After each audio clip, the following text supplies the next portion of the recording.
Hello, and welcome to the Stockout for July 18th. The Stockout is your show at FreightWaves about the consumer packaged goods industry, the CPG industry. So we talk about that very important industry of shippers and their supply chains, and also what we're seeing in FreightWaves data, which is a high frequency series of data sets, gets updated every day. So I'll talk through some of those things, a little bit more specifically. Today, I'll talk about what I expect from CPG companies' earnings as they start to report their second quarter. I've had a couple companies report already, but most of them will report in their second quarter in July and August. So I'll talk through some of those trends and what those companies are interested in, and what I think investors are going to be looking for in those things. Also, just talk through some high level trends for CPG as far as how they're managing their supply chains. Sort of not surprisingly, supply chains in general have been elevated to being CPG executives' number one concern, and I'll give some additional detail there. And then I'll go through some of the highlights in FreightWaves Sonar, which is our data product, provides high frequency data. I'll go through a little bit of ocean, rail, and trucking, sort of the three major sectors that we cover in FreightWaves. But first, talk here about CPG earnings. The second quarter earnings season is upon us, and I really think the main question is going to be around consumer elasticities. So far, CPG companies, sort of across the board, have talked about consumers' behavior not changing as much as they would have expected, given the high rates of inflation. So they've talked about elasticities either being non-existent or being below historical trends or below their own expectations. So some of the CPG companies that have raised prices, let's say 4 or 5%, have seen no changes in consumer behavior. Those have raised the prices 8-9%, have maybe seen 1 or 2% degradation in sales volume.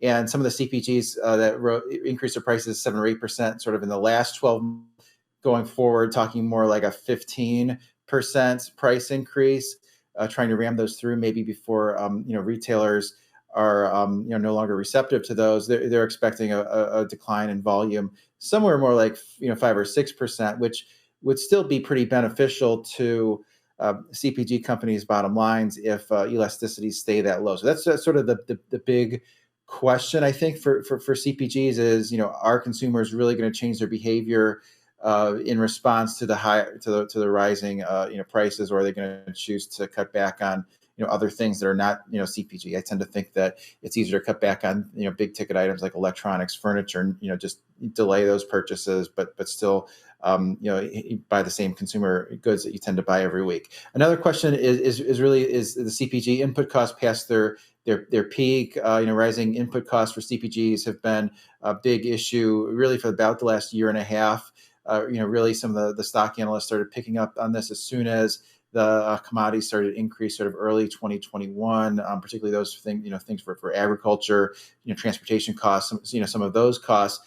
And, commodity costs are off their high. I have a chart from, bar charts in there, and you can see this is the S&P GCI commodity index. And so this includes a lot of the commodities that CPG companies use. It also includes things like lumber and copper, but you can see that it peaked, on the right. That peak on the right was in late June, and since the commodity index has retreated about 20%, and it's a big deal for CPGs that have really struggled with rising input costs and passing those costs along. So with those higher input costs have been margin contraction that we've seen in CPG industry. Most of the companies in the past year have seen their margins contract at least a few hundred basis points.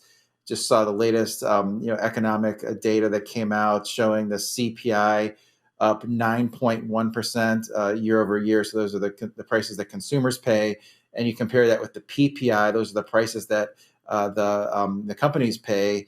Those are up 11.3%. And so it's not unique to the CPG industry that you're seeing margins squeezed with companies not sort of fully passing on their costs to consumers, at least not yet. Some of those price increases are still to come. But that's something that I think people are watching is when our CPG companies going to be able to fully pass on their price increases to consumers. Related to that is the retail relationships that the CPG companies are involved with. And a lot of the sentiment lately has been that CPG companies have been passing on steep price increases, through the retail channels quickly, because the retailers have taken a more active approach in basically auditing what CPG companies are doing in terms of their price increases, and the retailers in some cases are modeling whether those price increases are really justified by the input costs that the CPG companies incur, whether those are ingredients, packaging, transportation, all of those things, and seeing if that double-digit price increase is really justified. So I'd say the relationship with the retailer is going to be a little bit more contentious, and so that'll be a topic of discussion when the companies report their earnings.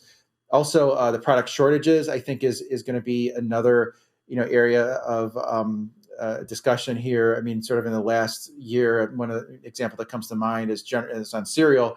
General Mills taking share from Kellogg. Kellogg had all those issues with the strike, with not having the right products in place. They also had a fire that was disruptive. They had to import more cereal that was manufactured elsewhere, and General Mills took share, even though that they've been very public about their own supply chain issues with trucks not showing up on time, not knowing when the trucks are going to arrive, all of those things. And so General Mills has gone into a little bit more of a just in case inventory situation instead of just in time. So those are kind of the big metrics to watch for when CPGs start to report. So far, I think they've done a solid job on the demand side. Really haven't seen a lot of degradation there, but they are looking to regain some of the margins that they lost in the last year, some of the basis points on their gross margin. Topic number 2 is supply chain disruption is the top CPG concern. And so this comes from an article that in Food Dive, which is a newsletter that I subscribe to. They do a lot of good work on food products, particularly within consumer packaged goods. And I'll read some of the stats here. This is from a survey in June conducted by Trace Grains. It said 58% of CPG executives say their biggest challenge has been supply chains. These are executives in the food, beverage, and dietary supplement industries. More than 60% of CPG executives say they've changed at least 6 of their product recipes in the last 2 years, and 37% say they modified 20% or more. 49% they have said they've halted production of certain items. So that goes to big trend in CPG, reducing the number of SKUs, making things at least a little bit simpler. Figure need 20 different types of diet soda. 70% of CPG executives said they plan to increase their supplier diversity in the next 2 years. I think that's important when there's supply chain issues. And so basically changing recipes, diversifying suppliers, reducing SKUs, trying to do things to either provide more sort of bumper stock to as sort of safety stock, or making the supply chain simpler. And I would add, one thing that wasn't mentioned was just really sort of increasing the inventory levels, where it doesn't make a lot of sense to have sort of this just-in-time inventory when not having one ingredient can sort of shut down the whole whole operation. So I think CPGs are going to run with a little bit more working capital in there. And another thing that's caused CPGs to have more supply chain complexity here lately has been the greater use of contract manufacturing. During the pandemic, there was a boom for CPG items. A lot of cases, CPG companies didn't have the manufacturing capacity in-house. They've had to rely on external manufacturers. That capacity has been very expensive, and it also leads to more supply chain issues. You have more finished goods in more places. You have to move more ingredients to more places. And that could be maybe a silver lining if there is some elasticities with demand here with CPGs. Is the first manufacturer they're going to get rid of is that expensive contract manufacturing, bring more of it in house, and that could actually help their margins somewhat.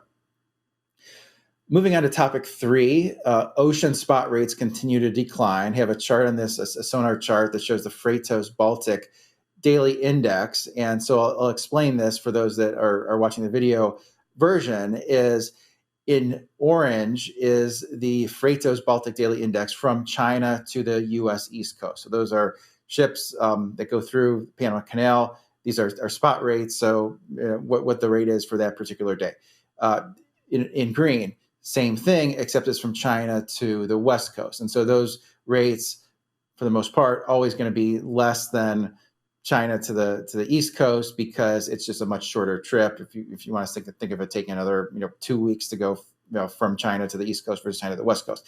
In blue, you have the spread. So just the difference between the cost to move a container from China to the East Coast minus container from China to the West Coast. And so that's important because it tells you a lot about what's happening in the industry. So the ocean's spot rates from China to the U.S. to the East Coast down 43%, from China to the West Coast down 53%. The spreads increased 16%. So usually, when you think of goods that are headed to the Eastern U.S. consumption centers, the cheaper option is moving it all water through the Panama Canal to the East Coast, because you have less surface transportation costs. So what more you pay in ocean is more than made up for with less surface transportation costs. During the height of the pandemic, early 2020, you saw that spread decline, and that's because there was a greater preference from shippers to move goods through the West Coast in order to get those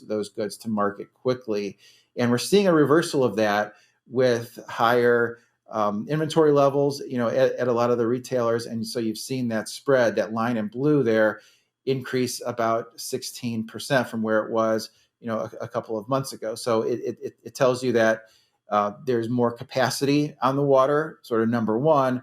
And number two, the shippers are less concerned with getting those goods to market quickly. So if you're an importer, a shipper, this is good. This is good news. Another chart we have is this ocean TEU booking lead times, which is orange chart. This is from a brand new data product that we've just incorporated into Sonar that Henry Byers was the architect, ocean expert.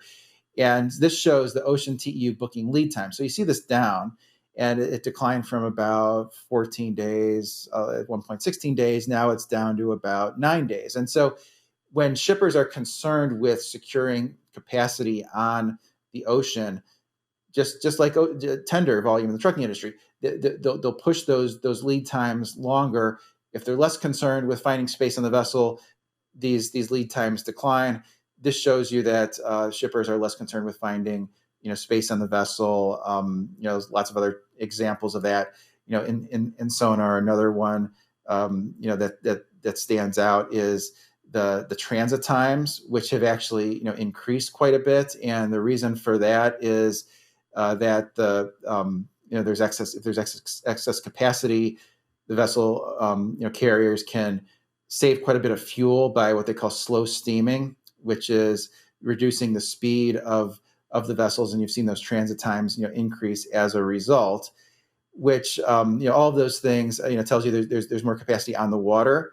And I think it leads nicely into a discussion on rail service, which have a chart here on the international rail container volume.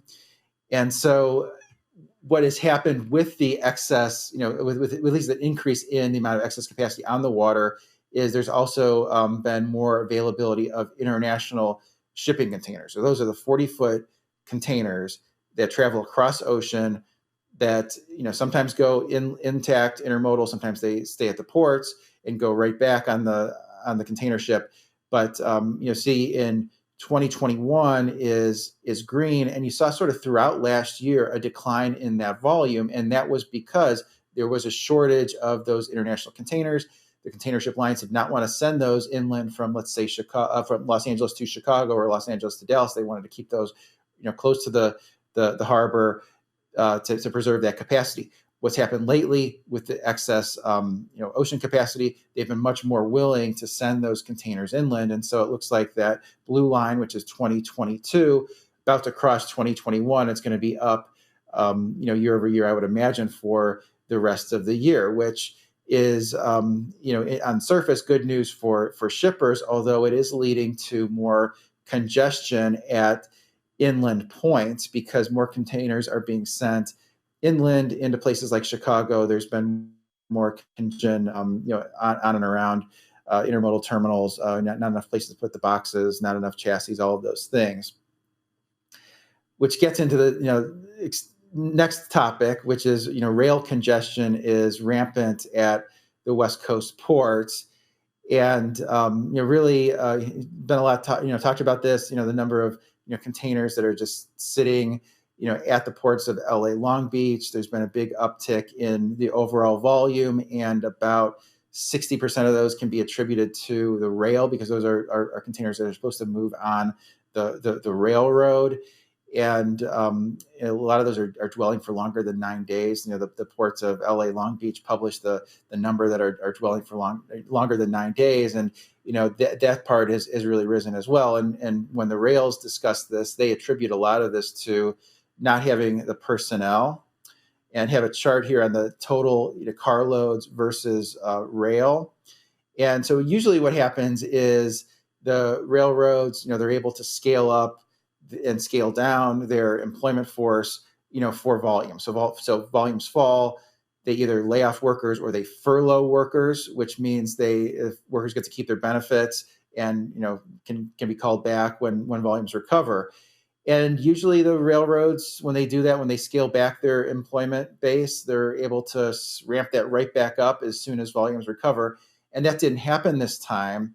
And some theories as to why that didn't happen this time. I mean, I think there was some good commentary from Rachel Premack, journalist of FreightWaves, put out an article last week where she had some really good quotes related to employee morale at the railroads really, being depressed. Also the fact that the labor market is tight for skilled industrial labor, I think is playing a part of that. I think the workers' lifestyle is playing a big part of that. Not only are the hours long, but they're uncertain hours. There's more hours away from home. There's more times where even if they have enough people, the railroads do, they're not in the right places. And so that's led to less time at home. So all these things have contributed to the rail employees having a decline in morale. Maybe even the biggest one is the thought that the railroad employees have had to do more with fewer people because of the precision scheduled railroading,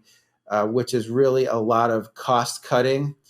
And all of those things I think have put a lot of strain on workers. So a lot of workers that have left have sort of been happy to leave. I mean, that one stat that the average attrition in the railroad industry has gone from 7% to 10%. That's a big deal. Those are sort of voluntary, separations, and the rails haven't been able to hire back the employees that they terminated. Usually they are because they will make more on the railroad. Maybe they still would make more on the railroad. They just don't want to put up with that lifestyle. And really that sort of plays into topic number 5 here is the rail labor update. And with the rail labor, having a shortage of rail workers, I think plays into the union's hands because the market is telling you that either the wages are not high enough or the working conditions are too poor, or I guess the third option is, well, the market for skilled industrial labor is just so tight that they have better alternatives. But at least one of those 3 things has to be true. Maybe the workforce is just old enough. We've overeducated the workforce to the point where you're not going to get enough skilled laborers on industrial type jobs like railroad jobs. There's not enough people coming out of the military, which those are some of the better rail workers because they're used to doing much more difficult things than working on the railway. But all those things, I think, sort of play into labor's hands. And sort of the latest on the labor, as we are here on July 18th, was on Friday, Biden administration created Presidential Emergency Board. As expected, this is going to start the second of 3 30-day cooling off periods. So there is the potential for a strike in 60 days from now. So it's kind of September. And I think it's possible that will happen, but I don't think it's likely that that will happen for very, very long. I think with the number of hours, if that were to happen, Congress would order the workers back to work, using some of the recommendations from Biden's Presidential Emergency Board, which consists of 3 members. I have not dug into yet, their background, but I imagine that they are more sympathetic to labor than big business, just based on the fact that they're being appointed by this administration. So I would expect that unions will get a win here with some combination of certainly higher wages, but keeping most of their benefits, keeping most of the work rules that they want to preserve. So that's really sort of the labor update. Their status quo for now. Possible strike in 60 days. Topic number 6 is short haul volume seems to be outperforming longer haul volume on the highway, and so this chart is the city outbound tender volume index in the blue sort of shaded in portion. And one of the things in Sonar that's helpful is we can cut down and break down truck volume not only by equipment type, dry van, reefer, flatbed. We can do it by length of haul as well. And it's been interesting that the city outbound tender volume index has really outperformed these others. So city, we define that as 100 miles or less. Short haul between 100 and 250. And so that city and short haul, there's been more volume there in terms of tenders, so more demand for trucks movements in those shorter hauls than there have been for medium and longer hauls. And that's interesting.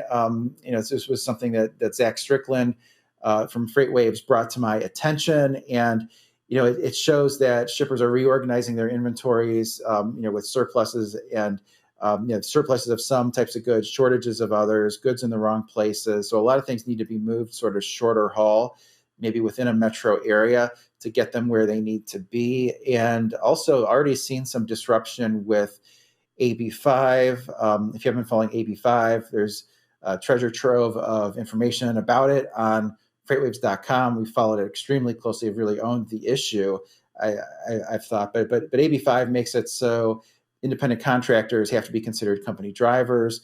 A lot of the trucking owner-operators are upset about this. They don't want to pay the insurance. They want to be their own business and have more autonomy, but a lot of it comes down to extra costs to have their own registrations and insurance and those things. But with AB5, just since mid-June to mid-July, we've seen the tender rejection rate go from 2% to 5% for city movements specifically. So typically moving a shorter length of haul, carriers are much more accepting of that type of freight than moving at longer haul. A city haul, usually you do have those very low single digit tender rejection rate. So it's been interesting that has changed as quickly as it has, even though it remains to be seen sort of how strictly this is going to be enforced, when it's going to be enforced, how exactly it's going to be enforced. Something that FreightWaves is watching really closely, reporting on. It seems like we have lots of information every single day about that. And I think that's the type of topic where FreightWaves really adds a lot of value, actually. Whereas other, news outlets, it's a little bit more of a surface level, an analysis. Whereas, we have lots of journalists that are, dedicated to that space specifically. And so that's why you want to check FreightWaves every day to see, what's happening with those type of issues. So that's really what I wanted to go over today, and invite you to sign up for my newsletter, which comes out once or twice a week, every week. You can find that at www.freightwaves.com/the Stockout. You can also just go to freightwaves.com, go up to the top for newsletters, and there's a newsletter or a number of them that will appeal to you. We have newsletter on CPG, retail. I think there's overlap that CPG companies will be interested there, and also running on ice on the reefer side of things. That's one that I think CPG companies will be interested in too. Imagine there'll be some reporting on Martin Transportation, which reports its second quarter in the next day or two, but lots of good information there. For the rest of the week, I'm going to be following very closely the JB Hunt's earnings, which come out tomorrow, and later in the week. The rails are up my alley. CSX, Union Pacific, GATX, the big leasing company. Those companies that I used to follow on the trucking side. Knight Swift reports in the next couple of days. So there's going to be lots of information coming out. And if anyone needs anything from me, feel free to reach out at mbaudendistel@freightwaves.com.